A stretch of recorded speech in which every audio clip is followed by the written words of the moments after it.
Hello, welcome to this lecture. We shall be talking about infection prevention and control, care of the newborn in the health facility. My name is Professor Folashade Ogushola. I'm a consultant clinical microbiologist at the College of Medicine, University of Lagos, and at the Lagos University Teaching Hospital. The learning objectives for this lecture is for you to understand the infection prevention and control measures required in newborn care at the health facility. Infection prevention and control are those measures that you need to undertake to prevent the transmission of organisms from patients to healthcare workers or from the healthcare workers to patients. These measures usually include hygiene and environmental cleanliness, as well as injection safety, personal protective equipment, and healthcare waste management. Because at all times, prevention is definitely better than cure.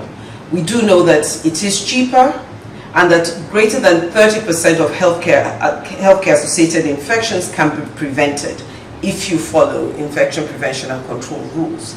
The general IPC guidelines for all newborns to prevent infections in this category of children is you must wash your hands or clean your hands before and after contact with the infant. There must be good environmental hygiene. Cleanliness is of utmost importance because it's very easy to transmit organisms from the environment to the newborn child.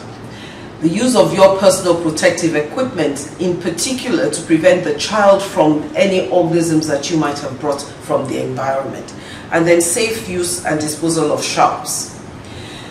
You also have to be very careful with antibiotic use, and generally, unless absolutely necessary, there is no need to use antibiotics. You do not want to initiate resistant organisms in the child. We also need to start breastfeeding early because breastfeeding is protective of this child's gastrointestinal system, and we do know that it passes across antibodies from the mother. And we must be very careful to separate the equipment of the babies from other equipment and supplies that are used within the household and in hospitals.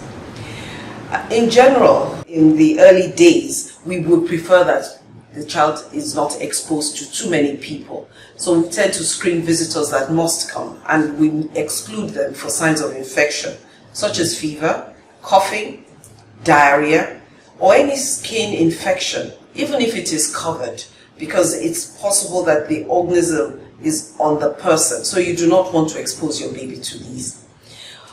Then it's very important how you care for the cord, because this is one area that babies get infected, and tetanus is a real and present danger. So you apply chlorhexidine gel for at least 7 days on the umbilical cord stumps of all infants. And then you prevent the infants from getting infection from contaminated feeds, which means they have to be properly cleaned, the water or the air.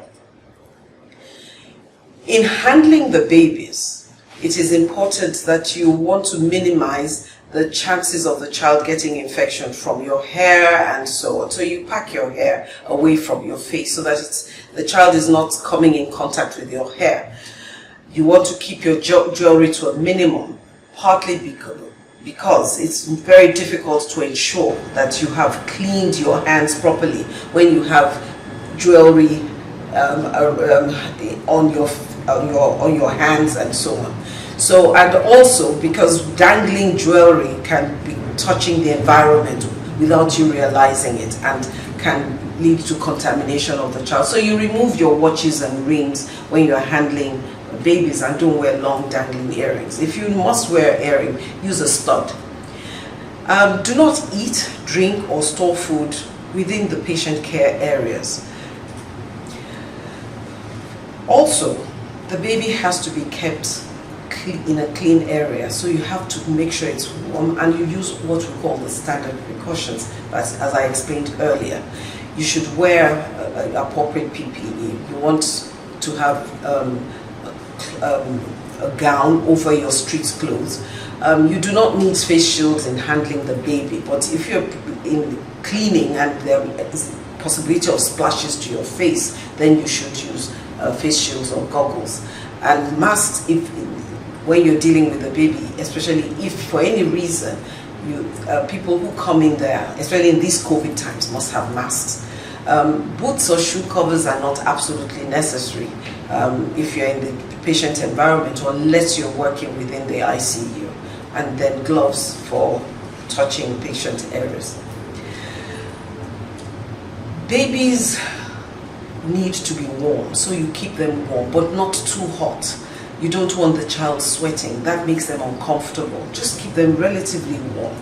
And then when you wipe their eyes, you wipe with a new gauze for each eye. It's sterile, and you wipe from the inner corner of the eye and wipe outwards. And you do not go back. So it's a one sweep. If you have to do it again, take a fresh gauze and do it again using sterile water.